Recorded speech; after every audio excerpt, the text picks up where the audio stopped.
بسم اللہ الرحمن الرحیم بسم اللہ الرحمن الرحیم الحمدللہ رب العالمین والصلاة والسلام علی من لا نبی بعدہ۔ سورۃ عما یتساءلون یا سورۃ النبا ہم پڑھ رہے ہیں، جس کا دوسرا سبق آج انشاءاللہ العزیز ہم پڑھیں گے۔ توجہ فرمائیں۔ وَبَنَيْنَا فَوْقَكُمْ سَبْعًا شِدَادًا، وَبَنَيْنَا اور ہم نے بنایا، وَبَنَيْنَا فَوْقَكُمْ، معنی کریں فَوْقَكُمْ اوپر، فَوْقَكُمْ تمہارے اوپر، فوق اوپر کو کہتے ہیں نا، تحت نیچے کو کہتے ہیں۔ فَوْقَكُمْ تمہارے اوپر، سبعًا سات، سبعًا کا کیا معنی ہے؟ سات، شدادًا مضبوط یا سخت، ہم نے تمہارے اوپر سات مضبوط بنائے۔ کیا؟ آسمان۔ وہ اب لفظ یہاں موجود نہیں لیکن محذوف ہے کہ ہم نے تمہارے اوپر سات آسمان بنائے، ہم نے معنی یہی کرنا ہے، لیکن عربی کے اندر یہاں لفظ موجود نہیں ہے آسمان کا۔ وَجَعَلْنَا وَبَنَيْنَا اور ہم نے بنائے، فَوْقَكُمْ تمہارے اوپر، سبعًا شدادا سات مضبوط آسمان۔ آسمان بڑے سخت ہیں نا، بڑے مضبوط ہیں، 500 سال کی مسافت میں ان کا موٹاپا ہے، اتنے بڑے بڑے آسمان ہیں، تو پھر وہ مضبوط تو ہیں۔ ہم نے سات آسمان تمہارے اوپر بڑے مضبوط بنائے۔ نمبر 2، وَجَعَلْنَا سِرَاجًا وَحَاجًا، اب وہ چیزیں اللہ تعالیٰ شمار کروا رہا ہے کہ میں نے تمہارے لیے آسمانوں پہ زمین، پہاڑ، یہ ساری چیزیں میں نے بنائی۔ کس کس انداز میں ہے؟ مضبوط ترین سات آسمان۔ اب اوپر آسمان پہ ہے کیا؟ وَجَعَلْنَا اور ہم نے بنایا، سِرَاجًا ایک چراغ، سراج کہتے ہیں چراغ کو، ایک ہم نے چراغ بنایا، وہاجن وہ چراغ کیسا ہے؟ وہاجن صفت مشبہ ہے، اس کے اندر دو معنی پائے جاتے ہیں، روشنی اور گرمی۔ ہم نے تمہارے لیے روشن اور گرم چراغ بنایا، ایک خوب روشن اور انتہائی گرم چراغ بنایا تمہارے لیے۔ وہ کیا چیز ہے؟ سورج۔ اس میں روشنی بھی انتہا درجے کی، سورج سے بڑھ کر کوئی چیز روشن نہیں ہے اور سورج سے بڑھ کر کوئی گرم چیز نہیں ہے، یعنی گرم اور روشن جو ہے نا وہ تمہارے لیے چراغ بنایا ہے۔ پھر دیکھ لیں، وجعلنا اور ہم نے بنایا، سراجم وہاجا خوب روشن اور گرم، خوب روشن اور گرم چراغ۔ وانزلنا من المعصرات اور ہم نے نازل کیا، وانزلنا کا معنی ہم نے نازل کیا، من المعصرات بادلوں سے، من کا معنی سے، معصرات کا معنی ایسے بادل جس کے اندر بہت زیادہ پانی اور خوب برسنے والے ہوں، ان کو کہا جاتا ہے۔ تو ہم معنی کریں گے، وانزلنا من المعصرات اور ہم نے بادلوں سے نازل کیا، بادلوں سے اتارا۔ کیا اتارا؟ آگے دیکھیں، ماءً پانی، ثجاجاً خوب بہنے والا، خوب برسنے والا، کثرت سے برسنے والا معنی کر سکتے ہیں، خوب بھی کثرت کو کہتے ہیں۔ ہم نے نازل کیا بادلوں سے، ماءً ثجاجا خوب برسنے والا پانی۔ وہ کیا چیز ہے؟ بارش۔ یعنی یہ بھی اوپر اور ادھر سے آپ بادل پیدا کیے، بادلوں سے پھر پانی اتار دیا لوگوں کے لیے۔ کیوں اتارا؟ اس کی وجہ بھی آگے، لِنُخْرِجَ بِهِ حَبًّا وَنَبَاتًا، لِنُخْرِجَ تاکہ ہم اگائیں، تاکہ ہم نکالیں، بِهِ اس کے ذریعے، کس کے ذریعے؟ بارش کے ذریعے، حبًّا غلہ، دانہ، اناج کوئی معنی کر سکتے ہیں، تاکہ ہم اگائیں اس کے ذریعے غلہ یا دانہ یا اناج وغیرہ، ونباتاً اور پودے، تاکہ ہم اس پانی کے ذریعے غلہ اور پودے اگائیں۔ ذہن میں بیٹھ گیا جی؟ اگلی آیت دیکھیں، وجنات الفافا اور گھنے باغات، وہ اسی کے ساتھ تعلق ہے، ہم نے آسمان سے جو بارش برسائی ہے نا، کس لیے؟ تاکہ ہم اگائیں اس بارش کے ذریعے غلہ اور نہیں، اناج نہیں، ہاں پودے، انگوریاں۔ مزید آگے، وجنات الفافا، جنات کا معنی باغات، الفافن کا معنی گھنے، گھنے باغات ہم اگا دیں اس کے ذریعے۔ اگلی آیت، ان یوم الفصل کان میقاتا، اتنی باتیں اللہ تعالیٰ نے کر کے نا آگے کہا کہ یقیناً، ان بے شک، یوم الفصل فیصلے کا دن، ان یوم الفصل بے شک فیصلے کا دن، کانا میقاتا، کانا میقاتا، کانا کا معنی ہے، میقاتا کا معنی مقررہ وقت۔ ان یوم الفصل کانا میقاتا، بے شک فیصلے کا دن ایک مقررہ وقت ہے۔ جو فیصلے کا دن ہے نا وہ ایک مقررہ وقت ہے، ایسے نہیں ہے کہ وہ پتہ نہیں کب ہوگا جی، کیا ہے اس کی صورتحال کیسے، نہیں، ایک مقررہ وقت ہے اللہ تعالیٰ کے ہاں، وہ اس وقت آ جائے گا جب وہ دن آ گیا، فیصلے کا دن ہوگا۔ کون سا دن مراد ہے؟ قیامت کا دن۔ اس سے آگے والی آیت نمبر 18 پہ غور کریں، یوم ینفخ فی الصور فتأتون افواجا، یوم ینفخ، یوم جس دن، ینفخ ہاں پھونکا جائے گا، یعنی وہ آگے فی الصوری، سور میں کس کو کہتے ہیں؟ سور، وہ ایک سینگ نما چیز ہے جس کو فرشتہ اپنے منہ پہ رکھ کے کھڑا ہے، اللہ کے حکم کا انتظار کر رہا ہے۔ جب اللہ نے حکم دے دیا اس نے اس میں پھونک مار دینی ہے، اس کی پھونک، اور اس سور میں جب وہ پھونک جائے گی اس کی ایک آواز پیدا ہوگی، اس آواز سے لوگوں کے دل پھٹ جائیں گے، اس آواز سے لوگوں نے مر جانا ہے۔ وہ ہے یوم ینفخ فی الصور، جس دن پھونکا جائے گا سور میں، 2 مرتبہ پھونکا جائے گا نا، ایک مرتبہ پھونکا جائے گا تو سارے مر جائیں گے، دوبارہ پھونکا جائے گا تو سارے اٹھ کھڑے ہوں گے اور پھر دوڑیں گے میدان محشر کی طرف۔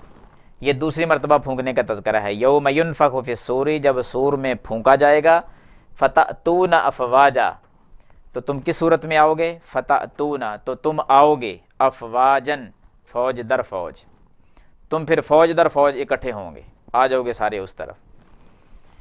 وفتحت السماء فکانت ابوابا، ابھی تک قیامت کا منظر ہی پیش ہو رہا ہے، وفتحت، اور کھول دیا جائے گا، وفتحت السماء، آسمان کو کھولا جائے گا، آسمان کو کیا کیا جائے گا؟ دیکھو اوپر اللہ تعالیٰ نے کیا کہا تھا، وَبَنَيْنَا فَوْقَكُمْ سَبْعًا شِدَادًا، ہم نے مضبوط ترین، سخت ترین جو ہے نا وہ آسمان بنائے ہیں۔ اب جب قیامت آئے گی اس وقت کیا منظر ہے؟ اب اللہ تعالیٰ کہہ رہے ہیں وَفُتِحَتِ السَّمَاءُ، آسمان کو کھولا جائے گا، فَكَانَتْ أَبْوَابًا، تو اس کے دروازے ہوں گے، وہ دروازوں کی صورت میں کھول دیا جائے گا، یعنی بندہ اس آسمان کو جو اتنا مضبوط ہے، کوئی سوراخ تک اس میں نظر نہیں آتا، حد نگاہ تک یہ وسیع ہے، کوئی پتہ نہیں کہاں تک ہے، لیکن قیامت والے دن اس میں بھی دروازے نظر آئیں گے، جگہ جگہ سے اس کو کھول دیا جائے گا، یہ بھی اپنی جگہ پہ برقرار نہیں رہے گا، اس کو دروازوں کی شکل میں کھول دیا جائے گا، فکانت ابوابا، تو دروازے ہوں گے اس کے، جی دروازوں کی صورت میں اس کو کھول دیا جائے گا۔ وسیرت الجبال فکانت سرابا، پہاڑوں کو چلایا جائے گا، وسیرت کا معنی اور چلایا جائے گا، الجبال پہاڑوں کو، فکانت سرابا، تو پس وہ سراب ہوگا۔ سراب کس کو کہتے ہیں؟ نہیں، مثلاً صحرا میں کبھی ریت دیکھی پڑی؟ نہیں، ہاں، جس طرح پانی سراب ہوتا ہے نا، پانی چلتا ہے، یہ وہ لفظ ہے۔ پہاڑ اس طرح چلائے جائیں گے کہ وہ سراب ہوں گے، پانی نظر آئے گا کہ پانی ہے، حقیقت میں حالانکہ پانی نہیں ہوگا۔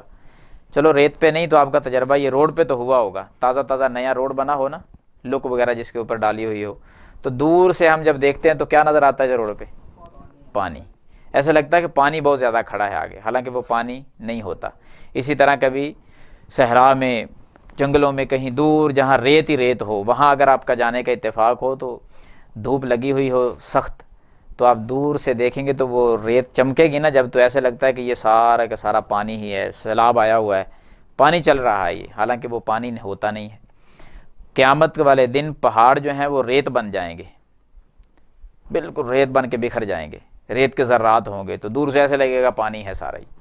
یہ ہے وسیرت الجبال فکانت سرابا، پہاڑوں کو چلایا جائے گا تو وہ سیراب ہوں گے، یعنی پانی کی طرح، جیسے پانی نہیں نظر آتا دور سے، وہ پانی ہوگا نہیں، ہوگے کیا؟ ریت، ریت کے ذرات بن دیے جائیں گے۔ وہ دوسرے مقامات سے بھی آپ نے پڑھا ہے کہ پہاڑوں کو مٹی کی دھول بنا دیا جائے گا، کبھی اللہ نے کہا دھنکی ہوئی روئی اس کو بنا دیا جائے گا، کبھی اللہ تعالیٰ نے کہا اس کو ریت کے ذرات بنا کر بکھیر دیا جائے گا۔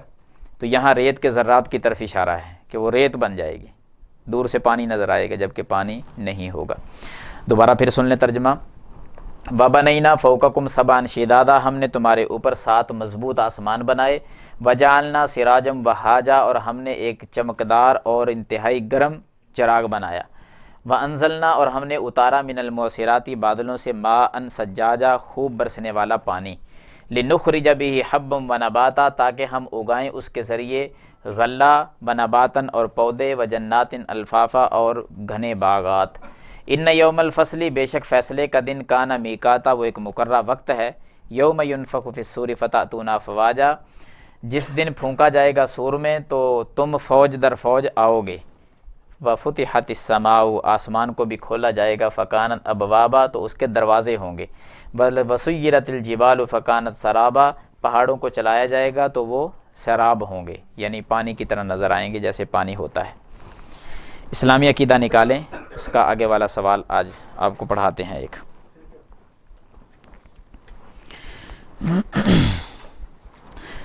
شرک اکبر کا، شرک کے ہونے کے ساتھ ساتھ آپ کو جو کل پڑھا تھا سوال، پرسوں بھی ہم نے یہی پڑھا تھا، اعمال کوئی فائدہ دیں گے؟ نہیں فائدہ دیں گے، کیونکہ شرک کی موجودگی میں جو بندہ نیک اعمال کرتا ہے نا، تو شرک کی وجہ سے وہ اعمال بھی سارے کے سارے برباد ہو جاتے ہیں۔ آگے کون سا سوال ہے دیکھیں بھائی؟ نہیں، کیا شرک اصغر کسے کہا جاتا ہے؟ اصغر کا معنی چھوٹا شرک، اکبر بڑا شرک، اس کا آپ نے پڑھ لیا ہے کہ اس کی موجودگی میں نہ تو بندہ جہنم میں جنت میں جا سکتا ہے، جنت حرام ہے اگر اسی طرح وہ مر گیا توبہ نہیں کی۔ شرک اصغر کس کو کہتے ہیں؟ صرف آج یہی تعریف پڑھنی ہے آپ نے، شرک اصغر، چھوٹا شرک۔ علیہ السلام، کس کو بولتے ہیں؟ نہیں، چھوٹا شرک کس کو کہتے ہیں؟ ہاں، یہی بس آپ کا سوال ہے۔ شرک اصغر، اس کے اندر کیا چیز ہے؟ ریاکاری۔ ریاکاری کا متضاد کیا ہے؟ یعنی ریاکاری ہے نا، اس کا الٹ کیا ہے؟ یہ تو اصل ہو گیا نا، ریاکاری کہ بندہ ایک نیکی کر رہا ہے لوگوں کو دکھلا کر، دکھلاوے کا کام ہے۔ جب وہ دکھلاوے کا کام کر رہا ہے تو اس کا اجر ثواب ہوگا؟ کوئی نہیں، وہ تو بندے کے لیے دکھا کے کر رہا ہے، وہ اسی سے پھر اجر لے لے گا اجر۔ ایک حدیث بھی ہے نا، قیامت والے دن اللہ تعالیٰ جو بندہ ریاکار ہوگا نا، اس سے کہے گا کہ جاؤ فلاں بندے کے پاس چلے جاؤ، اس سے نیکی لے لو جا کر، کیونکہ تو نے جو کام کیا تھا وہ اس کو دکھلانے کے لیے کیا تھا، میرے لیے تو کیا ہی نہیں تھا۔ اب اندازہ کریں کہ اس قیامت والے دن اس سے کیا ملے گا؟ کچھ بھی نہیں۔ نیکی تو اللہ نے دینی ہے، اجر اللہ نے دینا ہے، تو نیکی بندہ اللہ کے لیے کرے تو چھپتی نہیں ہے، وہ اللہ نے اجر دے دینا ہے۔ بندوں کے لیے کرتے ہیں تو پھر بندوں سے تو کچھ بھی نہیں ملے گا، شہرت مل جائے گی، لوگوں میں مشہور بندہ ہو جائے گا۔ تو اس کا متضاد ہے اخلاص، ایک ریاکاری ہے اور دوسرے اس کے مقابلے میں کیا چیز ہے؟ اخلاص، صرف محض اللہ کے لیے، اللہ کی رضا کے لیے بندہ کام کرے، اس کو اخلاص کہتے ہیں۔ خلوص دل ہے نا، خلوص دل سے نیکی بندہ کرے تو وہ اللہ کے لیے ہوتی ہے، کسی کو دکھلانے کے لیے نہیں۔ تو ہر کام جو بھی نیکی کریں، نماز پڑھیں، ہاں نیکی کرتے ہوئے کوئی دیکھ لیتا ہے، یہ اس کے منافی نہیں ہے کہ مجھے تو کسی نے دیکھ لیا لہذا میں نیکی نہیں کرتا۔ نماز پڑھنے جاؤں گا، مجھے لوگ دیکھیں گے، وہ کہیں گے یہ بڑا نمازی بنا ہوا ہے لہذا میں جاتا ہی نہیں ہوں، یہ غلط ہیں، یہ شیطانی وسوسات ہیں۔ نماز فرض ہے، باجماعت پڑھنی ہے، کوئی دیکھتا ہے دیکھے، نہیں دیکھتا نہ دیکھے۔ ہاں، یہ سوچ کر نہیں آنا، یہ نیت کر کے نہیں آنی کہ چلو لوگوں میں تھوڑا سا مشہور ہو جاؤں گا کہ بڑا نمازی ہے، بڑا پرہیزی آدمی ہے، بڑے حاجی صاحب ہیں، یہ ساری ریاکاری کی باتیں ہیں۔ کوئی کہے نہ کہے، دیکھے نہ دیکھے، نماز اللہ کے لیے پڑھنی ہے، بس پڑھیں اس کو جا کر۔ سمجھ آ گئی دونوں چیزوں کی، ریاکاری کی اور اخلاص کی۔ اخلاص میں محض اللہ تعالیٰ کی رضا، اور ریاکاری میں محض لوگ ہوتے ہیں، کرتا وہ بھی نیکی ہے لیکن کرتا کچھ اور نظریے سے ہے، صدقہ کرتا ہے لوگوں میں مشہور ہو جاؤں، بڑا سخی ہے جی فلاں بندہ۔ یہ خیال جب آئے گا نا کہ فلاں بڑا سخی ہے، بیڑا غرق ہو جائے گا۔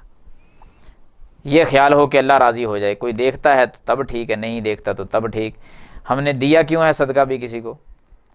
اسی لیے دیا نا کہ چلو کوئی ثواب کا کام ہے، اجر مل جائے گا، وگرنہ کون پیسے کسی کو دیتا ہے بغیر کسی مقصد؟ اللہ کو راضی کرنا مقصود ہے، تو پھر جب اللہ کو راضی کرنا مقصود ہے، چاہے رات کے اندھیرے میں دے دو کسی کو، دن کے اجالے میں دے دو، اس کو پتہ ہے اس نے راضی ہو جانا ہے۔ کسی کو دکھلانا مقصود ہے تو پھر اس نے راضی نہیں ہونا، بلکہ الٹا یہی صدقہ وبال جان بن جائے گا۔